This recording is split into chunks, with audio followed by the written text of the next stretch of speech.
Hello everybody, welcome back to my channel. Today I'm doing a bit of a foundation war for you. I'm going to be testing the NARS All Day Luminous against the NARS Sheer Glow, and I just want to see which one performs better. You can come along with me and find out for yourself. This is going to be a comparison between the two foundations, so I don't need to worry about not wearing primer or doing anything like that because I'm not testing particularly these individual foundations and their wear time and stuff by themselves. I'm actually just wanting to compare the two against each other. So because of that, I'm just going to do my foundation exactly how I normally would, in which case I'm starting with a primer and I'm going to be using the Porefessional Primer all over my face, starting in my T-zone.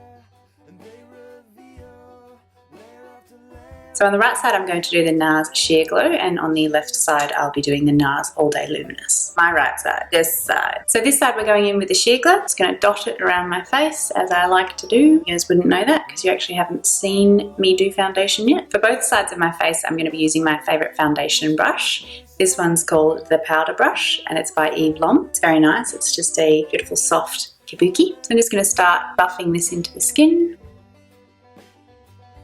I really like both of these foundations individually, but I would just really like to see how they compare against each other in a wear test because I need to buy a new one and I'm not sure which one I prefer. And I'm about to find out. Just building it up a teeny bit in the areas that need it, which is generally my nose and everywhere other than my cheeks. This is applying really nice. It's giving a beautiful finish, and the only thing that I'm noticing is it's clinging to a little bit of dry skin up here. Otherwise, pretty good. So now for the All Day Luminous side. I'm actually going somewhere, so I hope that these colours match.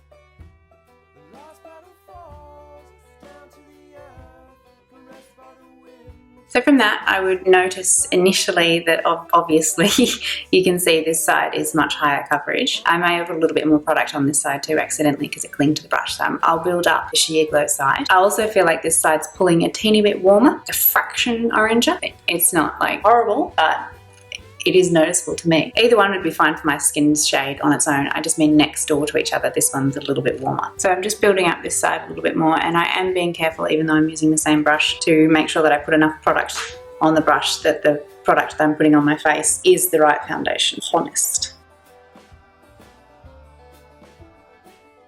So it layered even though it had already dried, so that's good. It layered fine and that has evened up the level of coverage. I think they're both looking pretty full coverage now. I'll zoom you in because what I can notice is it's clinging to the dry spots in my skin. That's probably not really a fault of the foundation because both of them are doing it, and you know, it's just coming into winter here in Australia, so skin is getting a little bit dehydrated and I probably need to moisturise it a bit more, give it a bit of an exfoliation because it's definitely got some dry spots.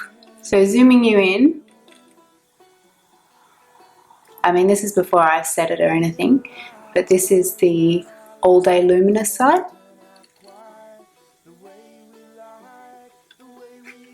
My eyes look very sick. This is the Sheer Glow. So yeah, they're looking, in my opinion, pretty similar at the moment. Thankfully, the next step is concealer because that red on my eyes is really not doing me any favours. So I'm going to use my Tarte Shape Tape Concealer in the shade Light Sand. I do a light coat first and then go in wherever needs a little bit extra over the top rather than being a bit too heavy-handed at the beginning. Focusing a decent amount on brightening my inner corner here and taking the redness out of my outer corner here too. I do one eye at a time with this particular concealer too because I have found that it can cling to dry spots and it was sort of drying. I don't know, I just like doing it better this way. Normally I'd put it on both eyes and then blend, but not with the Tarte Shape Tape. And I generally do a teeny bit of highlighting down the middle of my face, so I'll do that as well.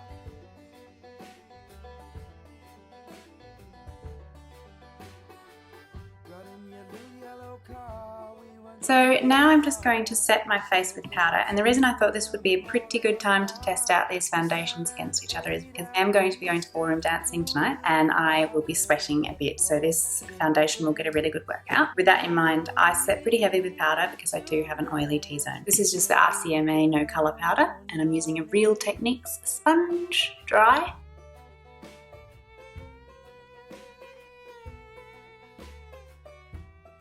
What I really like this Real Techniques sponge for with setting powder is actually using it to get right in the folds of the nose because it's got a sharp point there. You can get right in there, which is pretty hard to do with any other tool.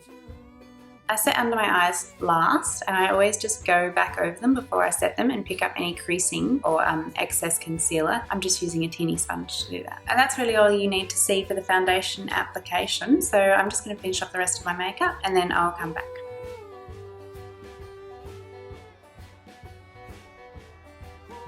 Alright, so I finished up the rest of my makeup. I did apply some setting spray, which is about the only other thing that would affect what the makeup looks like, and that was just the MAC Fix Plus. Probably been in it for about 2 hours now, so we'll zoom you in and you can have a little bit of a look. So this is our All Day Luminous side. I mean, don't mind the fact that you can see a bit of my texture and stuff, but hey, such is life. And this is the Sheer Glow side. There you go, you can see on my chin, it's definitely clinging to my dry spots and texture, and it's sort of enhancing them slightly. And here, ugh, it's doing some funky stuff around the folds of my nose. But it's doing it on both sides, so yeah. So overall, I think that it's looking pretty good, but it's not the most amazing on my skin right now, and I really feel like I'm going to have to blame my skin for that and not the foundation, because I do have the All Day Luminous already in a different shade. That's the wrong shade for me at the moment because it's much too dark. I'm far too pale for it. But I do really love it, and it's a beautiful foundation. So generally I'm going to have to assume that the reason it's picking up a little bit more on the texture and on the dry spots, so it's sort of making it look a little bit flaky. I think that's my skin and neither of the foundations. At this point in time, I can't really tell much of a difference between the two sides. If I didn't know I had two different foundations on, I don't think that I'm going to look at my face and go, So yeah, at the moment there's no real difference for me, and hopefully the difference is going to come in wear time, so one's going to break down quicker than the other, because otherwise I don't know. If you guys can tell a difference, then definitely let me know down below, because maybe I'm just missing some glaringly obvious thing. But yeah, this is the midway check-in. You're not going to see me again until much later tonight, when I would have been wearing the foundation I've been wearing it for about 7 or 8 hours, but like I said, I'll be doing ballroom dancing in it, so I'll definitely be getting physical and I will be sweating. So it'll be a good test, and then we'll be able to see if there's a difference, if they both hold up the same, what your preference is. Perhaps they just both act quite similar on my skin and they wouldn't on someone else's skin. So if anyone else has done this kind of trial, let me know that as well. Otherwise, I will be back for you after I am a sweaty mess. Okay, I am back. I have sweated my ass off in dancing, and I think that both of the foundations are holding up not too bad considering that, because I have really been sweating and it's not too oily, which is probably mostly to do with how much powder I put on it. But you can see that it's just a little bit shiny, but it's not nowhere near as oily as I can often go, so I'm not too disappointed with that, with either of them. As far as the performance goes, I think, and this surprises me because I actually thought that I'd prefer the Sheer Glow, but I think the All Day Luminous is winning, and it's just really ever so slightly in the texture. So I feel like the Sheer Glow, I feel like it's gone a little bit more cakey, and I feel like it's separating a teeny bit more. So I'll zoom you in so that you can have a look for yourself. You have to mind the spot where I've been wearing my spectacles.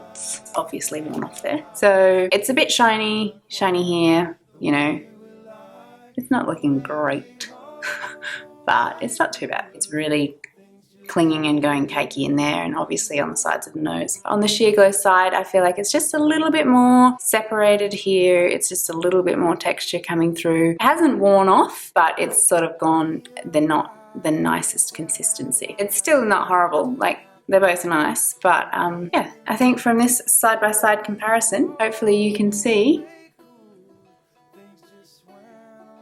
Alright guys, that concludes this foundation wars. I declare NARS All Day Luminous the winner. So thank you so much for watching, and I'll see you in my next video. Bye. So I'm going to use my oh my god. Yuck.